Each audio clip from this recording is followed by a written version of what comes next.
Ska just skriva upp henne på tavlan, sa den andra dagbarnmorskan. Linda Eriksson, 36. Vattnet gick tydligen för någon timme sedan. Hon har badat och är nu på väg. Hon är ensamstående och har sin bror med sig. Oj, har hon brorsan med sig? Vistade kvällen. Ovanligt. Ja, verkligen, instämde Cecilia. Men gulligt på något sätt, eller hur? Skulle William följa med Sofia den dag hon skulle komma? Om Sofia inte hade någon pojkvän? Ja, snarare Marcus. Marcus skulle säkert kunna vara en inkännande storebror och skulle hålla en födande systers hand.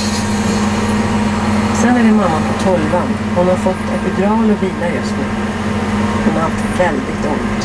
Smärträdd, öppen 6 centimeter. Vattnet har inte gått. Hjärtljuden på babyn är stabila. Hade först lustgas men orkade inte mer. Och trots att hon skrivit i sin förlossningsplan att hon inte vill ha några sprutor så bad hon att få ideal. Jag borde ha sjukskrivit mig. Jag borde inte lämnat honom ensam i natt. Jag borde gjort en polisanmälan. Jag borde ha agerat. Det dåliga samvetet slog till, starkare än tidigare. Cecilia kände strupen snarare in. Samtidigt, inte kunde hon väl bli hysterisk. Inte var väl Simon intresserad av hennes barn. Varför skulle han vara det? Det är en instinkt. En mammas instinkt som säger att fara hotar. Likadant hade det varit den 11 september 2001. Hon hade befunnit sig på ICA. Klockan hade varit 3 på eftermiddagen. Hon skulle snart hämta Marcus på dagis och Ville i skolan. Hon var gravid och väntade Sofia. Och så fick hon sms av någon att terrorister hade sprängt New York. Paniken hade sipprat igenom hennes kropp. Hennes första tanke hade varit: måste hämta dem nu. Måste sätta dem i trygghet. Hotet då hade kommit från utlandet, långt bort ifrån. Men hon kände igen känslan. Hennes barn befann sig också nu långt utom hennes räckhåll. Skulle något hända dem, skulle hon inte kunna skydda dem. Hon borde kanske ringt Lovis och sagt något. Förvarnat Maria, berättat för Karin och Ida, Timmys föräldrar. Nu återstod inget annat än att försöka hålla lugnet. Gå emot instinkten. Inte jaga upp sig. Det var säkert ingen fara. Hon var ju så överkänslig. Simon var en helt vanlig kille som hade blivit uppgången. John son. Helt säkert var han John son. Varför skulle han inte vara det? Hon måste sluta vara så paranoid. Ja, han hade blåst Sabinas vänner. Och nu ville Sabina hämnas. Det var inte Cecilias huvudvärk. Det var lugnt. Så bestämde hon sig. Bara jag har jobbat klart för den här gången så ringer jag polisen.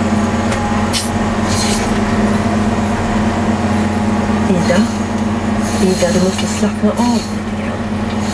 Cecilia la en hand på den unga kvinnans axel. Du försöker att inte hyperventilera. Ida, titta på mig och gör som jag säger. Sänk hakan. Så slappna av.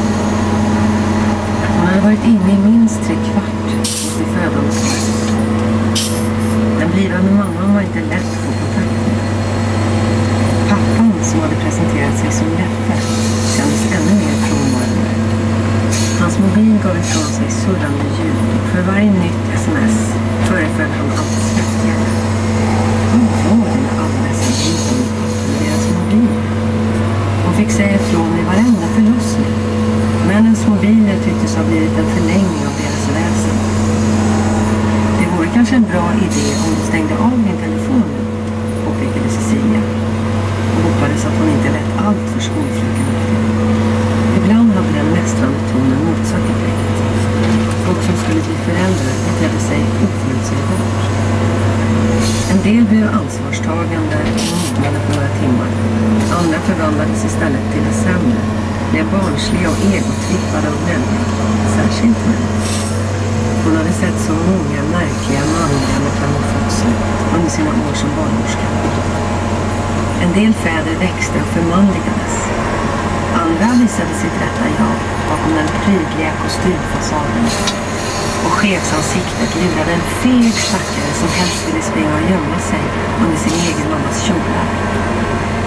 Att machobetonade muskelberg svimmade vid åsynen av blod tillhörde snarare regel än undantag. Paragrafryttare, småpåvar, akademiker och andra osympatiska manstråkar kunde bli spaka och bete sig som åthutade småpojkar när krystverkarna satte in. Hon hade varit med om det mesta faktiskt. Ida Karlssons man, Leffe, tycktes tillhöra den kategorin män som inte gjort något större väsen av sig. En tapetman, som Gunilla kallade det. Han var klädd i gymnastikskor och slappa ljusbruna manchesterbyxor, till vilka han bar en uttvättad collegetröja med orden University och Michigan tryckt på bröstet. Cecilia hade inte sett den typen av tröja på många år. Den förde tankarna tillbaka till högstadiet. Osäker, barnslig och så himla ostrukturerad. En som borde vara tacksam över att någon överhuvudtaget ville ha barn. Nej, så fick hon inte tänka. Man fick inte en fördomar i jobbet som barnmorska. Man måste rensa sinnet från störande, ovidkommande intryck. Vad spelade det för roll vad denne Leffe var för kläder? Troligen skulle han bli en utmärkt pappa. Snäll, lojal, trygg, trogen.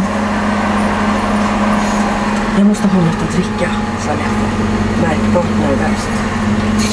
Går det bra? Cecilia nickade. Det går fint. Du kan hämta saft i matsalen. Men kom ihåg att det inte är dina behov som står i fokus. Ibland var det svårt att inte fälla en dräpande kommentar. Dessa män. En förlossning kunde få dem att börja agera som små pojkar. Inför livets begynnelse var de alla lika. Lika förvånade, lika förvirrade, lika överrumplade. Bra, Ida. Du gör helt rätt. Andas med mig. Ida slöt ögonen och gjorde som Cecilia sa. Nu andades hon ännu lugnare och hennes rädsla hade dämpats något. Jag skulle vilja gå upp och gå, sa Ida plötsligt. Jag har läst att det kan underlätta. Det kan vara jättebra, nickade Cecilia. Men jag kanske ska undersöka dig först. Och så kan du vänta på din man. Han kan stötta dig om du vill ta en promenad i korridoren. Inne på expeditionen stod Carmen och drack en kopp kaffe. Hur är det? Frågade Cecilia. Jo, lugnt. Hon, Eriksson. Det är jättefint att hon har broder med sig. Han är ett riktigt stöd. Gullig kille. Ingen pappa. Tydligen inte, men jag frågade inte så mycket.